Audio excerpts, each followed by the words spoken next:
Donald Trump, master negotiator, real estate tycoon, and reality TV star, had decided to add a new feather to his MAGA-capped chef extraordinaire.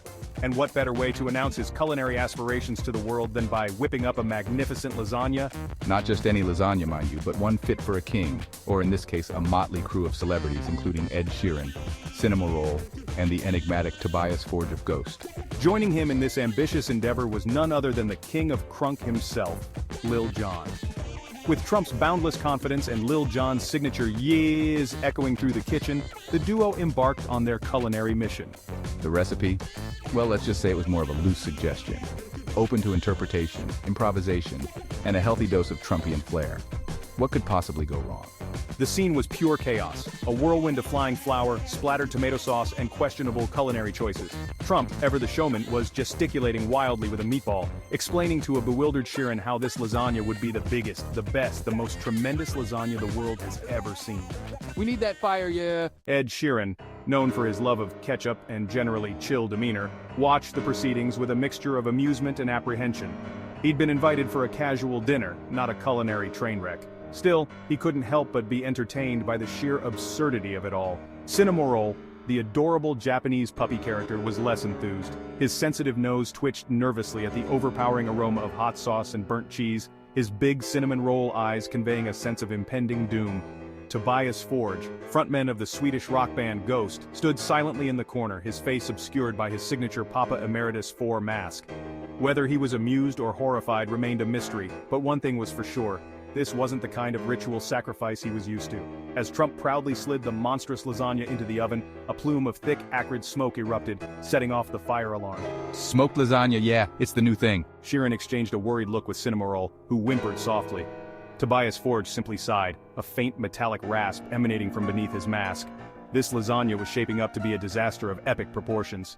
After what felt like an eternity, the lasagna was finally ready, or at least as ready as it was ever going to be.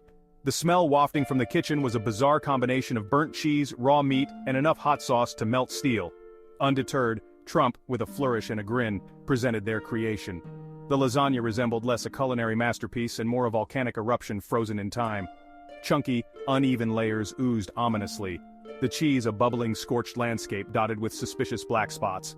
A single forlorn noodle protruded from the side like a flag of surrender. One bite was all it took. Sheeran choked, his face turning the same shade as the excessive hot sauce. Cinema Roll fainted dead away.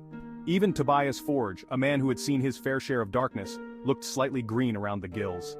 Dejected, their culinary dreams dashed on the rocks of reality, Trump and Lil Jon did the only thing they could do. They launched into a synchronized gritty dance, their faces etched with despair. The lasagna sat untouched on the table, a monument to their epic culinary fail. With the taste of defeat still lingering in their mouths, the dejected crew decided to abandon the culinary wreckage and seek solace elsewhere. Let's go to Joe's, Trump suggested, a sudden thought striking him. He always has ice cream.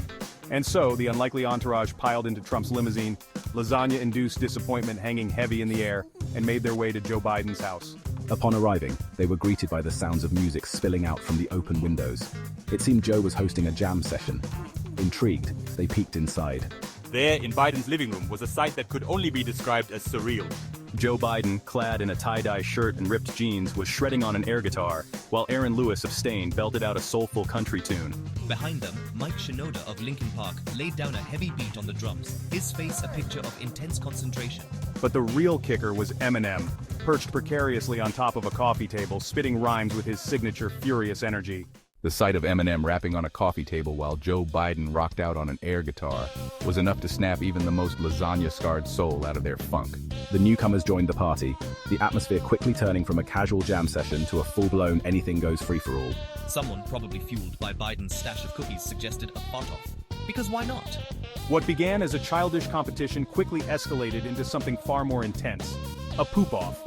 The rules were simple, yet terrifying in their implications. Whoever could produce the biggest, loudest, most impressive bowel movement would be crowned the champion. Trump, never one to back down from a challenge, especially one involving bodily functions, was the first to step up to the plate. Lil Jon, ever the supportive hype man, provided a beatboxing soundtrack to Trump's efforts. Ed Sheeran, initially hesitant, surprised everyone, including himself, with a performance that could only be described as explosive. Cinema Roll, bless his cottony soul, tried his best but could only muster a series of adorable squeaks.